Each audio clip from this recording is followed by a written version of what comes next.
Guys ನಿಮಗೆ function hall ತೋರಿಸ್ತೀನಿ ಬನ್ನಿ ಗಾಯ್ಸ್. ನೋಡಿ ಗಾಯ್ಸ್ ಇಲ್ಲಿದೆ, ಏನು ಸಖತ್ತಾಗಿದೆ ನೋಡಿ ಗಾಯ್ಸ್. ಗಾಯ್ಸ್ ನೋಡಿ ಇದೇ ನಮ್ಮ ಫಂಕ್ಷನ್ ಹಾಲು, ತುಂಬ ಚೆನ್ನಾಗಿದೆ. ಇಲ್ಲೆಲ್ಲ ಇಲ್ಲಿ ಅರೇಂಜ್ಮೆಂಟ್ಸ್ ಎಲ್ಲ ಈಗ ನಾವು ರೆಡಿ ಮಾಡಬೇಕೀಗ. ನೋಡಿ ಗಾಯ್ಸ್ ಇದೆ ಫಂಕ್ಷನ್ ಹಾಲು. ಓಕೆ ಗಾಯ್ಸ್, ಆಮೇಲೆ ಫಂಕ್ಷನ್ ಆದಮೇಲೆ ತೋರಿಸ್ತೀನಿ. ಬಾಯ್ ಬಾಯ್ ಎಲ್ಲರಿಗೂ.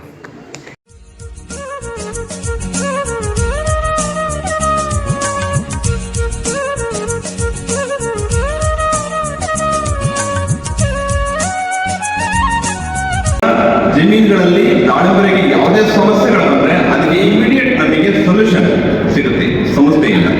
ಈ ಒಂದು ನಿಟ್ಟಿನಲ್ಲಿ ನಾವು ಆ ಒಂದು ಇದರಿಂದ ರೈತರಿಗೆ ಸದುಪಯೋಗಗಳಿಂದ ನಾವು ಮಾಡಿಕೊಂಡಿರೋದು ಬಿಟ್ಟರೆ ಬೇರೆ ಇನ್ನೇನಿಲ್ಲ, ಯಾವ ಉದ್ದೇಶನೂ ಇಲ್ಲ. ಆ ಸಂಸ್ಥೆ NRC ಅದೇ ಉದ್ದೇಶ, ನಮ್ದು ಅದೇ ಉದ್ದೇಶದಿಂದ ಇವತ್ತು ನಾವು ಮಾಡ್ಕೊಂಡಿದ್ದೀವಿ.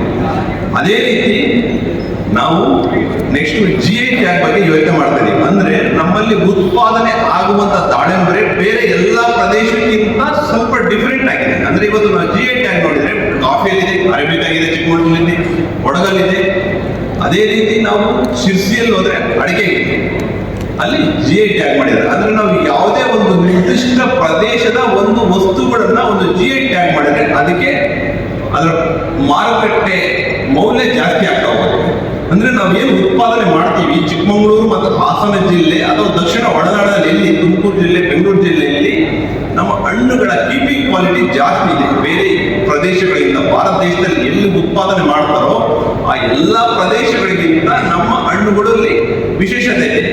ಅಂದ್ರೆ ಹಣ್ಣಿನ ಗಾತ್ರ ಇರಬಹುದು, ಅದರ ಕಲರ್ ಇರಬಹುದು, ಏರಿಯಾ ಸೈಜ್ ಇರಬಹುದು, ಪ್ರತಿಯೊಂದು ಉತ್ತಮವಾದ ಕ್ವಾಲಿಟಿ ಇದೆ. ಮತ್ತೆ ಒಂದು ತಿಂಗಳವರೆಗೂ ನೀವು ಹಂಗೆ ನಾವು ಓಪನ್ ಕಂಡೀಷನ್ ಇಟ್ಟರು ಸಹ ಶ್ರಿಂಕ್ ಆಗಲ್ಲ ನಮ್ಮ ಹಣ್ಣುಗಳು. ಅದೇ ನಾವು ಗುಜರಾತ್, ರಾಜಸ್ಥಾನ್, ಮಹಾರಾಷ್ಟ್ರದಲ್ಲಿ ಏನು ಉತ್ಪಾದನೆ ಆಗುತ್ತೋ ಹಣ್ಣಲ್ಲಿ ಇಷ್ಟೊಂದು ಕೀಪಿಂಗ್ ಕ್ವಾಲಿಟಿ ಇಲ್ಲ. ಆದ್ರಿಂದ ಆ ಒಂದು ನಿಟ್ಟಿನಲ್ಲಿ ನಾವು ಯೋಚನೆ ಮಾಡ್ತಾ ಇದ್ದೀವಿ. GI ಟ್ಯಾಗ್ ಮಾಡಿದ್ರೆ ಅಂದ್ರೆ ನಮ್ಮ ಹಣ್ಣಿಗೆ ಬೇಡಿಕೆ ಬರುತ್ತೆ. ಅಂದ್ರೆ ಬೇರೆ ಪ್ರದೇಶದ ಹಣ್ಣಿಗೂ ನಮಗೂ ಡಿಫರೆನ್ಸ್. ನಮ್ಮ ಹಣ್ಣನ್ನು ನಾವು ಜಾಸ್ತಿ ಬೆಲೆಗೆ ಮಾರಾಟ ಮಾಡ್ಬೋದು. ಇದು ಒಂದು ನಮ್ಗೆ ಮುಖ್ಯ. ನಮ್ಮ ಮುಂದಿನ ನಮ್ಮಲ್ಲಿ ಇರೋದು ಇದು ನಮಗೆ ಇದು ನೆಕ್ಸ್ಟ್ ನಾವು ಅದನ್ನ ಯೋಚನೆ ಮಾಡ್ತಾ ಇದ್ದೀವಿ. ಅದೇ ರೀತಿ ಪ್ರೊಸೆಸಿಂಗ್ ಬಗ್ಗೆ ಮಾತಾಡಿದ್ರು. ಪ್ರೊಸೆಸಿಂಗ್ ಇವತ್ತು ಏನು ಟೆಕ್ನಾಲಜಿ ಇದೆಯೋ, ಇವತ್ತು ಏನು ಎಕ್ಸ್ಪೋರ್ಟ್ ಮಾಡ್ತಾ ಇದೆ ಒಂದು ಹೈದರಾಬಾದ್ ಕಂಪನಿ ಸ್ಯಾಮ್ ಅಕ್ರಿ ಅಂತ, ಅದು ಆ ತಂತ್ರಗಳನ್ನ ತಗೊಂಡಿರೋದು NRC ಸೊಲ್ಲಾಪುರದಿಂದ. NRC ಸೊಲ್ಲಾಪುರ ಅವರು ಆ ತಂತ್ರಗಳನ್ನ ಅವ್ರಿಗೆ ಕೊಟ್ಟಿದ್ದಾರೆ. ಪ್ಯಾಕಿಂಗ್ ಮಾಡೋ ತಂತ್ರಜ್ಞಾನ ಇರ್ಬೋದು, ಅದು ಪ್ರೊಸೆಸಿಂಗ್ ಇರ್ಬೋದು, ಅದು ಮಾರುಕಟ್ಟೆನ ಅವರು ಹುಡುಕಿಕೊಂಡು ಮಾರಾಟ ಮಾಡ್ತಾ ಇದ್ದಾರೆ. ಆ ತಂತ್ರಜ್ಞಾನ ಇವತ್ತೇ ನಮಗೆ ಸಿಗುತ್ತೆ. ನಾವು ನಾಳೆನೇ ಬೇಕು ಅಂದ್ರೂ ನಮಗೂ ಆ ತಂತ್ರಜ್ಞಾನ ನಮ್ಗೆ NRC ಸೊಲ್ಲಾಪುರದಿಂದ ಸಿಗುತ್ತೆ. ಅಂದ್ರೆ ನಾವು ಮೌಲ್ಯವರ್ಧನೆ ಮಾಡೋದು ಸಹ ಯೋಚನೆ ಮಾಡ್ತಾ ಇದ್ದೀವಿ ಮುಂದಿನ ದಿನಗಳಲ್ಲಿ. ಅದಕ್ಕೆ ಸ್ವಲ್ಪ ಸಮಯ ಬೇಕಾಗುತ್ತೆ. ಅಂದ್ರೆ ನಮ್ಮ ಸಂಸ್ಥೆ ಈಗ ಸದೃಢವಾಗಿದೆ. ಮುಂದಿನ ದಿನಗಳಲ್ಲಿ ನಾವು ಏನ್ ಬೇಕಾದ್ರೂ ಅಂದ್ರೆ ಯಾವುದೇ ಒಂದು ಸಂಸ್ಥೆಗೆ ಹಣ ಕಾಸು ಚೆನ್ನಾಗಿದ್ರೆ ಮುಂದೆ ಎಲ್ಲ ಇದನ್ನು ನಾವು ಮಾಡೋದಕ್ಕೆ ಸಾಧ್ಯ. ಆ ಒಂದು ನಿಟ್ಟಿನಲ್ಲಿ ನಾವು ಯೋಜನೆಗಳನ್ನ ರೂಪಿಸ್ತಾ ಇದ್ದೀವಿ. ಇಷ್ಟನ್ನು ಹೇಳ್ಬಿಟ್ಟು ನನ್ನ ಮಾತನ್ನು ಮುಗಿಸ್ತೀನಿ. ಇವರು ಮೊದಲನೇ ಬೆಳೆಯಲ್ಲಿ 2000ರಲ್ಲಿ 84 ಟನ್ ಹಣ್ಣನ್ನು ತೆಗೆದು 80 ಲಕ್ಷ ರೂಪಾಯಿ ಗಳಿಸಿರ್ತಕ್ಕಂತಹ ಮಾರುತಿ ಸರ್ ಅವರು ಕೂಡ ವೇದಿಕೆ ಮೇಲೆ ಹೋಗಬೇಕು. ಮತ್ತೆ ಇನ್ನೊಬ್ಬ ಮಹಾಂತೇಶ್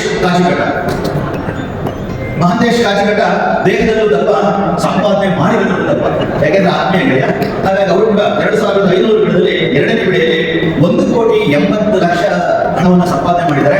ಅವರಿಗೆ ಅದೇ ತರ ಗಿರೀಶ್ NC ನಿಟ್ಟೂರು 1,100 ಗಿಡಗಳನ್ನ ಬೆಳೆದು ಮೂರನೇ ಬೆಳೆಯಲ್ಲಿ 65 ಟನ್ ಹಣ್ಣನ್ನು ಬೆಳೆದು 70 ಲಕ್ಷ ಹಣವನ್ನು ಸಂಪಾದನೆ ಮಾಡಿದ್ದಾರೆ.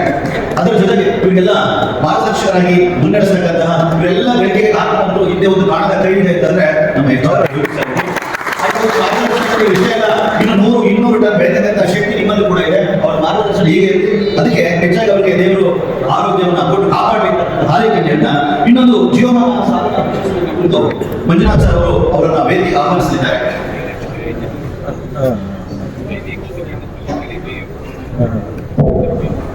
ಈಗ ನಮ್ಮ ಮುಂದೆ ಇನ್ನೋರ್ವ ಬಹಳ ಅದ್ಭುತ ಮತ್ತು ವಿಶೇಷವಾದ ವ್ಯಕ್ತಿ ನಮಗೆ ಕಾಣಿಸಲಿದ್ದಾರೆ. ಅವ್ರು ಯಾರಪ್ಪ ಅಂತ ಹೇಳಿದ್ರೆ ಅವರಿಗೆ ಒಂದು ವಿಶೇಷವಾದ ಪ್ರಶಸ್ತಿಯನ್ನ ಕೊಟ್ಟು ಮಾಡ್ತಾ ಇದ್ದೇವೆ. ಜೀವಮಾನ ಸಾಧನಾ ಪ್ರಶಸ್ತಿ ಅಂತೇಳಿ. ಅವರ ವಯಸ್ಸು 40 ವರ್ಷ. ಅವರ ಹೆಸರು ಶ್ರೀನಿವಾಸ್ ಗೌಡ, S ಮೈದೂರು, ಹರಪನಹಳ್ಳಿ ತಾಲೂಕು, ಬಳ್ಳಾರಿ ಜಿಲ್ಲೆ.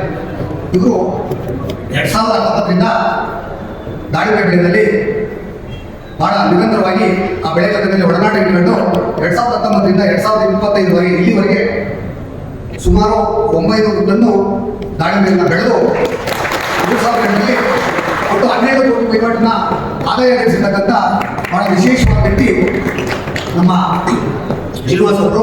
ಅವ್ರನ್ನ ನಮ್ಮ ಸಂಸ್ಥೆ ಬಹಳ ಅಭಿಮಾನಪೂರ್ವಕವಾಗಿ ನಮ್ಮೆಲ್ಲರ ನೇತೃತ್ವದಲ್ಲಿ ಜೀವಮಾನದ ಒಂದು ಸಾಧನಾ ಪ್ರಶಸ್ತಿಯನ್ನ ಅವರಿಗೆ ಕೊಡ್ಮಾಡಲಿಕ್ಕೆ ನಮ್ಮ FPO-ದಿಂದ ತೀರ್ಮಾನ ಮಾಡಿ ಆ ಸಾಧನಾ ಪ್ರಶಸ್ತಿಯನ್ನ ನಮ್ಮೆಲ್ಲರೊಟ್ಟಿಗೆ ನಮ್ಮ ಎದುರಿಗೆ ಕೊಡಲಿಕ್ಕೆ ತಾವು ಕೂಡ ಮುಂದಿನ ದಿವಸಗಳಲ್ಲಿ ಆ ಸಾಲಿಗೆ ಸೇರಬೇಕು ಅಂತೇಳಿ ವಿನಮ್ರವಾಗಿ ಮನವಿಯನ್ನು ಮಾಡ್ತಾ ಅವರಿಗೆ ವೇದಿಕೆ ಮೇಲೆ ನಮ್ಮ ಅತಿಥಿ ಮಹೋದಯರು ಸನ್ಮಾನಿಸಬೇಕು ಅಂತೇಳಿ ಮನವಿ ಮಾಡಿದ್ದೇವೆ.